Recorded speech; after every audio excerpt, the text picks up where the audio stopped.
Bueno, y precisamente queremos ahondar en este tema y para eso estamos junto al abogado defensor del exdiputado Alberto Cardemil, Eduardo Riquelme, a quien le damos la bienvenida. ¿Cómo está? Muy bien, muchas gracias. Bien, bueno, ya hay fecha, sí. 22 de junio. ¿Esa fecha ya la manejaban más o menos o no? No, la acabo de traer en este instante. Ya, está con nosotros. Así es. Por la prensa.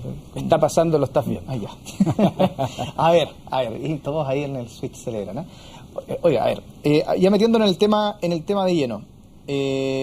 Primero, ¿cómo está su defendido con toda esta situación que está pasando? Bueno, naturalmente esto no es grato, nadie podría estar contento frente a una situación así y sobre todo bastante desconcertado. ¿Por qué? Porque nos parece francamente sorprendente que el Ministerio Público se aventure a una formalización de la investigación en un delito tributario con 5 personas que clara e indubitadamente no han sido objeto ni de la denuncia ni de la querella que es necesaria. ¿Pero cómo se van a aventurar, digo yo? Bueno, esa es una pregunta que tendría que responder el Ministerio Público. Hoy día en la prensa se leyeron trascendidos en el sentido que ellos se ampararían en una frase que está en una de las primeras denuncias que se presentó contra personas determinadas y contra quien resulten responsables. Y por otra parte se señala que las sociedades y los facilitadores y estas personas que van a ser formalizadas aparecerían mencionadas en alguna de las querellas. Pero entre abogados sabemos que una cosa es mencionar a una persona y otra cosa es dirigir una denuncia o una querella en su contra. Son cosas bastante distintas y el Ministerio Público tendrá que explicar ante quien corresponda, que son los tribunales de justicia, qué es lo que puede sostener para afirmar de que existe un interés del Servicio de Impuestos Internos de efectuar una imputación penal en contra de nuestros representantes. Pero usted dice que a lo mejor entonces no hay profundidad en la investigación que hace el Ministerio Público. Mire, yo no quisiera calificar intenciones ni destrezas investigativas. Lo que yo tengo claro es una cuestión muy sencilla y muy obvia. Que la ley, el artículo 162 del Código Tributario, señala expresamente, le puedo leer muy brevemente, las investigaciones de los hechos constitutivos de delitos tributarios que tengan aparejada una pena personal solo podrán ser iniciadas por denuncia o querella del servicio. Solo podrán ser iniciadas por denuncia o querella del servicio. Es una cuestión clara, categórica, que no admite dos interpretaciones. Quizá el Ministerio Público está actuando con el argumento del tejo pasado, pidiendo la formalización y posteriormente tratando de conminar al servicio que presente una denuncia o una querella. No lo sabemos. Lo cierto, lo único que sabemos es que no hay una denuncia o una querella en contra de personas determinadas y tendrán que ser los tribunales quienes ponderen esta situación y establezcan el imperio del derecho. Ahora, sabemos que en general los abogados, dependiendo si tienen que defender o no, utilizan los articulados dependiendo de, obviamente, la postura que toman, claramente. Ahí está el 162, pero me imagino que el Ministerio Público tendrá que tener algún argumento para poner la palestra pública a 5 personas, como se está poniendo en estos momentos y con todo lo que se está viviendo, y dejando a otros que también, ojo, porque sonaron muchos otros nombres también que no aparecen por lo menos en esta etapa de la formalización. Entonces, llama un poco la atención, ¿no? Mucho, llama mucho la atención. Es más, en los diarios de la mañana hubo un trascendido de fuentes del Servicio de Impuestos Internos que, frente a otro trascendido del Ministerio Público en orden a que ellos se amparaban en la frase contra quien resulta responsable de las primeras querellas, de las primeras denuncias del Servicio de Impuestos Internos, antes que se destapara el tema de los políticos, cuando se estaba investigando directamente, exclusivamente el tema Penta, Impuestos Internos hubo un trascendido, estas fuentes vinculadas al servicio señalaron que discrepaban del Ministerio Público, lo hizo hoy día en la mañana el diario El Mercurio, digámoslo con sus letras, porque en este caso los montos involucrados en el fondo eran completamente distintos a otra situación que el Ministerio Público invocaba como precedente, que es la situación de 2 personas que fueron formalizadas por facilitación de boletas en la arista Penta y en la arista Soquimich. Pero hay una situación distinta, porque esas 2 personas eran personas que trabajaban al interior de la empresa Penta y al interior de la empresa Soquimich. Por lo tanto, podrían quedar comprendidos dentro de la investigación que se estaba haciendo al contribuyente Penta, por decirlo de algún modo. Pero en este caso, las imputaciones que se formulan en contra de estas 5 personas que usted ha señalado y en contra de mi representado Alberto Cardemil corren por un carril distinto. El delito que se le imputa es un delito separado, distinto del delito de Penta, que no se relaciona con él desde la perspectiva que sea necesario uno para configurar el otro, y lo que es más elocuente, tiene exigencias subjetivas del delito que se le pretende imputar también bastante más elevadas. Para que quede más que claro, ¿se le impute directamente a Alberto Cardemil de qué? Mire, concretamente a Alberto Cardemil y a los demás imputados se le imputa este delito, que está en el artículo 97, número 4, inciso final, que dice 3 líneas. El que maliciosamente confeccione, venda o facilite facturas, boletas, etcétera, con el objeto de cometer o posibilitar la comisión de los delitos descritos en este número. O sea, se imputa un tipo donde se requiere malicia, el que maliciosamente venda, confeccione o facilite documentos con el propósito de que otro pueda cometer el delito de fraude tributario. En el caso de la venta queda clarito, ¿no? Una persona va a la plaza de armas o donde sea y por 100.000 pesos compra una factura por 10 millones de pesos. No es necesario que el que compró la factura por 10 millones de pesos meta esa factura en su declaración de impuesto a la renta para que se configure un delito, porque es evidente que el que está vendiendo una factura que dice 10 millones pero que recibió solo 100.000 sabe que se va a hacer mal uso de esa factura. ¿De qué otro modo podría usarla una persona que la está comprando? Mucho más claro todavía el segundo verbo rector, el que confeccione. Si yo en mi casa, en mi computador, escaneo una factura y confecciono una factura trucha, es evidente que quien se haga de esa factura la va a usar de mala manera. Pero es distinta la situación de la facilitación en estos términos, porque lo que ocurre acá es que evidentemente la persona que emite la factura recibe el pago de la factura.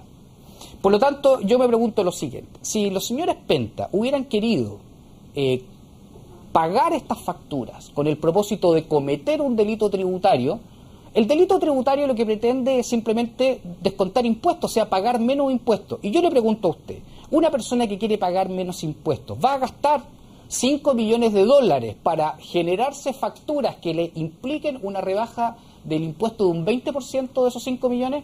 Más simple todavía, el que quiere ahorrarse impuestos, la mejor manera de ahorrarse impuestos es evitar pagar. Por lo tanto, nadie va a pagar 5 millones o 10 millones de dólares en el caso de Soquimich para ahorrarse impuestos. La mejor manera de ahorrarse impuestos es ahorrarse esos 10 millones. Lo que se quería era ayudar a campañas políticas y además tener un beneficio tributario, pero el beneficio no era el objetivo. Pero Alberto Cardemil no reconoce nada de eso, o haber cometido algún error que lo pueda haber llevado a que le estén imputando este tipo de delitos, como en algún minuto Iván Moreira reconoció que cometió un error. En el caso de Alberto Cardemil, él dice que nada, o sea, que aquí él estaba en su casa normal y de repente lo tomaron, ¿no? No. Él fue citado a declarar y él confesó esta situación y la contó tal como fue. Y si usted me permite, se lo cuento en un minuto. ¿Sí? Él, en septiembre del año 2013, después del programa Tolerancia Cero, él había llamado por teléfono reiteradamente a Carlos Alberto Delano, quien en campañas anteriores le había aportado dinero a su campaña a través del CERVEL.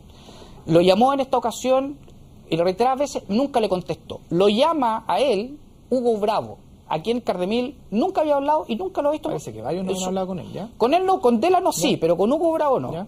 Se presenta como que trabaja con Delano, le dice que sabe que Alberto Cardemil ha llamado muchas veces a Carlos Alberto Delano para pedirle este apoyo por el CERVEL, que el cupo del CERVEL está lleno y que lo único que puedo hacer, lo más fácil para mí, fue lo que dijo Hugo Bravo, es que usted me mande 2 boletas hasta por 10 millones de pesos y yo se las pago.